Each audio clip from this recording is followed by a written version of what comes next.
দৰ্শকসকলক দিব বিচাৰিছে এটা big breaking news. Dihing Patkar ৰাষ্ট্ৰীয় উদ্যানত পুনৰ বনকৰ্মী আৰু চোৰাং চিকাৰীৰ মাজত গুলীয়াগুলী। এটা চোৰাং কাঠৰ ব্যৱসায়ত আঘাতপ্ৰাপ্ত এটা ৰাইফল উদ্ধাৰ।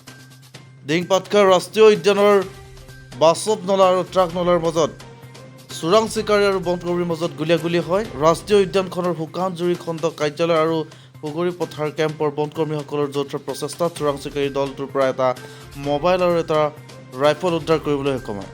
লগতে এটা চোৰাং কাঠ ব্যৱসায় গুৰুতৰভাৱে আঘাতপ্ৰাপ্ত হয় বুলি জানিব পৰা গৈছে। ঘটনাস্থলীত জয়পুৰ বনাঞ্চলিক বিষয়া, নামপুৰ উপ আৰক্ষী অধীক্ষক, লগতে অৰুণাচল প্ৰদেশৰ বৰদৰীয়া থানাৰ আৰক্ষী, বৰদৰীয়া বন বিষয়া কাৰ্যালয়ৰ বনকৰ্মীসকলে উপস্থিত হৈ তদন্ত অব্যাহত ৰাখিছে বুলি জানিব পৰা গৈছে। ৰাষ্ট্ৰীয় উদ্যানৰ ভিতৰত যি বনকৰ্মী আৰু চোৰাং চিকাৰীৰ মাজত যি সংঘৰ্ষ হ'ল, কেনেদৰে ঘটনাটো হ'ল? ঘটনাটো হ'ল যে যোৱাকালি ৰাতি আমাৰ 8:10 মানত শুকানজুৰি বিটৰ পৰা আৰু লগতে হুগুৰি পথাৰ কেম্পৰ আমাৰ যি বনকৰ্মী আছে তেওঁলোকে এটা জইণ্ট পেট্ৰলিং কৰিবৰ কাৰণে নাইট ডিউটিত ওলাই গ'ল। তাৰপিছত তেনেকৈ নাইট ডিউটি কৰি আমাৰ বাসৱ নলা কেম্পত বাসৱ কেম্প আছে, তো তেওঁলোকে 1টামান বজালৈকে ডিউটি কৰিলে। 1টামান বজাত ডিউটি কৰি তাতে কেম্পত অলপ ৰেষ্ট কৰিলে। তো ৰেষ্ট কৰাৰ পিছত 4টামান বজাত তেওঁলোকে এনেই সাৰ পাইছিলে। সাৰ পাওঁতে তেওঁলোকে মেচিন যোনটো আমাৰ চেইন চ হয়, সেই চেইন চ চাউণ্ডটো শুনি তেওঁলোকে সেই প্লেচটোলৈ যাবলৈ মানে ষ্টাৰ্ট কৰি দিলে যে এইটো ক'ৰ পৰা আহিছে এইটো চাবৰ কাৰণে, মানে চাউণ্ডটো ক'ৰ পৰা আহিছে। তো যেতিয়া তাহাঁতি গৈ মানে প্লেচটো পালেগৈ, যোনটো আমাৰ প্লেচ অফ অকাৰেঞ্চটো, তাত গৈ যেতিয়া পালেগৈ তেতিয়া দেখিলে 3-4জন মানুহ লগালগ দেখিলে। দেখা পাই মানে তেওঁলোকে আমাৰ ষ্টাফ যোনটো টিম গৈছিলে তেওঁলোকক ফায়াৰিং ষ্টাৰ্ট কৰি দিলে।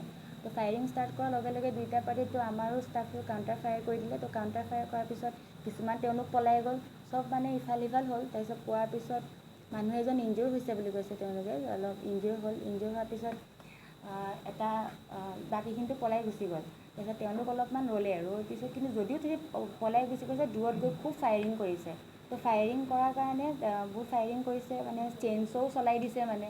তো চলাই দিয়াৰ কাৰণে তাৰপিছত তেওঁলোক অলপ দেৰি ৰ'লে আমাৰ ষ্টাফ। ৰোৱাৰ পিছত পালে এটা গান পালে, এটা ৰাইফল পালে, লগতে এটা মোবাইল ফোন পৰি থকা পালে। তো সেইকেইটা লৈ তেওঁলোক ঘূৰি আহিলে। তো ঘূৰি অহাৰ পিছত আৰু ফায়াৰিংটো ষ্টাৰ্ট হৈছে আজি ৰাতিপুৱা প্ৰায় 7মান বজাত। গোটেই ৰাতি পহৰা দি আছিল? হয়, গোটেই ৰাতি পহৰা দি অলপ কেম্পত ৰেষ্ট কৰিছিল। ৰাতি গুলীয়াগুলী হৈছিল? ৰাতি নাই হোৱা, ৰাতিপুৱা হৈছে। ঘটনাস্থলীত কিবা আহত নিহত এনেকুৱা ধৰণৰ?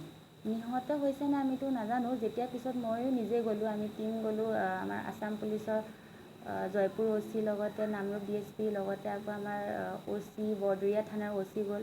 তাৰপিছত ৰেঞ্জ অফিচাৰ গ'ল, বৰদৰীয়া ৰেঞ্জ আৰু দেওমালী ৰেঞ্জৰ তেওঁলোক ৰেঞ্জ অফিচাৰ। আমি সকলোৱে পিছত গ'লোঁ ঘটনাস্থলীলৈ গৈ দেখা পালোঁ মানে তাতে একো নাছিলে। বাট আমি অলপমান মানে ব্লাড ষ্টেইন পালোঁ এটা জেগাত। তো ব্লাড ষ্টেইনটোৰ পৰা চেম্পল কালেক্ট কৰিলোঁ। তো চেম্পল কালেক্ট কৰিটো আছাম পুলিচে তেওঁলোকে লৈ গ'ল। আৰু বাকী এতিয়া মানে তেওঁ কি হৈছে, যোনজন আহত হৈছে নে বা কি হৈছে সেইখিনি এনকুৱাৰী কৰিব আমাৰ অৰুণাচল পুলিচে এনকুৱাৰী কৰিব, তেওঁলোকৰ পাৰ্টত কৰিব মানে। যদি আহত হৈছে সেই ব্যক্তিজন ক'ত? তেওঁ ব্যক্তিজন কোন মানে এতিয়া যিজন চোৰাং চিকাৰী যদি আহত হৈছে সেইজন অৰুণাচল চৰকাৰৰ লগত আছে নে আপোনালোকৰ লগত? আমাৰ লগত নাই, তো আমি গৈ নাপালোঁগৈ। অৰুণাচল চৰকাৰ? হয়, সেইকাৰণে কৈছোঁ তাত এতিয়াতো অৰুণাচল পুলিচে এনকুৱাৰী কৰিব এইটোৰ ওপৰত। বিশেষ সূত্ৰে গম পাইছে নেকি সেইজন আহত হৈছে বা ইনজুৰিয়াত যথেষ্ট হৈছে, তেনেকুৱা গম পাইছে নেকি? একো তেনেকৈ দিলে গম পোৱা নাই। তেওঁলোকে এনকুৱাৰী কৰি আমাক ৰিপৰ্ট দিব, আছাম পুলিচকো ৰিপৰ্ট দিব, তেতিয়া আমি সকলোখিনি গম পাই যাম।